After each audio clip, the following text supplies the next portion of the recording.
एक और सीट की चर्चा कर लेते हैं। बड़ी रोचक सीट है कृष्णानगर। टीएमसी से प्रत्याशी है महुआ मोइत्रा। टीएमसी ने दोबारा से भरोसा जताया, हालांकि उनके टिकट कटने की उम्मीद थी, लेकिन टीएमसी ने उन्हें टिकट दे दिया है। 2019 लोकसभा चुनाव में कृष्णानगर से वो सांसद बनी।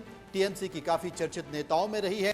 कैश और क्वेरी मामले में संसद की सदस्यता रद्द हो गई। कृष्णानगर सीट पर टीएमसी का प्रभाव माना जाता है। बीजेपी ने यहां से राजमाता अमृता रॉय को टिकट दिया। राजमाता अमृता रॉय, जिससे प्रधानमंत्री नरेंद्र मोदी ने फोन पर बात की थी और वहां की जो स्थानीय समस्याएं हैं उसके बारे में चर्चा की थी। कहा था कि अगर आप चुन करके आती हैं तो वहां के लोगों के लिए एक बड़ी राहत की बात होगी कि इन समस्याओं से वो पार पा जाएंगे। और नरेंद्र मोदी ने कुछ महिला उम्मीदवार जो बीजेपी की हैं, जिनसे उन्होंने फोन पर बात करके वहां चर्चा में उनको ला दिया था, उसमें अमृता रॉय भी हैं।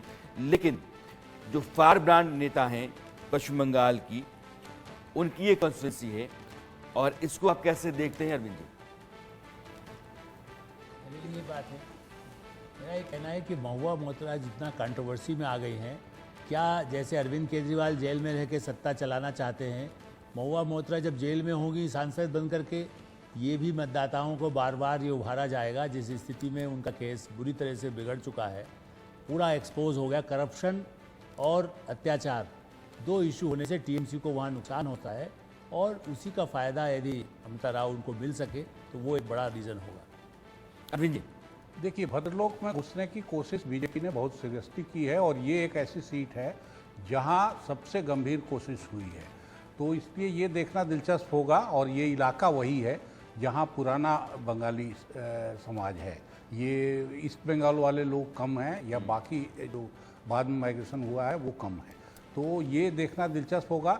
लेकिन महुआ मोइत्रा जिस किस्म की पर्सनालिटी की हैं, तो फाइटर वाली, जो चीफ मिनिस्टर की पर्सनालिटी से मिलती है, तो उसका भी एक आकर्षण बंगाल के लोगों के बीच लगातार रहा है, और इस चुनाव में उसकी परीक्षा होगी ठीक से। मयंक, बहुत तेज तर्रार आक्रामक नेता हैं ममता बनर्जी की महुआ मोइत्रा, और बीजेपी ने बहुत सोच समझ करके राजमाता अमृता रॉय को यहाँ खड़ा किया है। जमीन क्या कह रही है?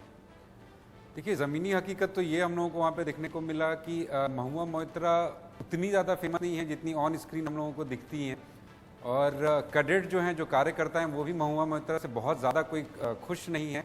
महुआ मोइत्रा उस सीट के लिए कैंडिडेट का चॉइस कैडेट वाइज जो हम लोगों ने सर्वे किया, उसमें कहीं से भी उनका नाम हम लोगों ने नहीं सुना। और दूसरा, जो बीजेपी ने जिनको खड़ा किया है राजमाता अमृता, तो उनका बहुत सोच के बीजेपी ने इनको खड़ा किया है। आप देखेंगे उनकी क्लीन इमेज है, एक वुमेन कंटेंडर है क्योंकि सामने में वुमेन है। और एक बहुत अच्छी फाइंडिंग हम लोगों की रही कि महुआ मोइत्रा लास्ट इलेक्शन जो है वो कल्याण चौबे से 62 या 64 हज़ार के तकरीबन वोट से जीती थी, तो ज़्यादा कोई वो नहीं है। तो इस बार इस 64,000 जो वोट था पार करने की कोशिश करेगी बीजेपी। लेकिन जो हमारा सर्वे है, ओपिनियन पोल है, वो क्या कहता है? कृष्णानगर पश्चिम बंगाल की सीट, जो सिटिंग एमपी है महुआ मोइत्रा, उनका क्या होगा? और नतीजा स्क्रीन पर जा रहा है। Krishnanagar big fight, TMC Mahua Moitra, राजमाता अमृता रॉय बीजेपी की तरफ से, और हार सकती हैं महुआ मोइत्रा। कृष्णानगर से बीजेपी के उम्मीदवार राजमाता अमृता रॉय महुआ मोइत्रा को इस बार हरा सकती है। यह सीट बीजेपी के हिस्से में जा सकती है। पश्चिम बंगाल की एक इंपॉर्टेंट सीट कृष्णानगर। मनोज, बिल्कुल साफ तौर पर, और जो पश्चिम बंगाल की जो टैली है उसमें बीजेपी की पिछली बार से सीटें बढ़ती हुई दिखाई दे रही हैं इस बार। अब ये संदेश खाली असर है या देश के प्रधानमंत्री नरेंद्र मोदी के काम की गारंटी है, वो असर पश्चिम बंगाल में भी इस बार दिखाई दे रहा है।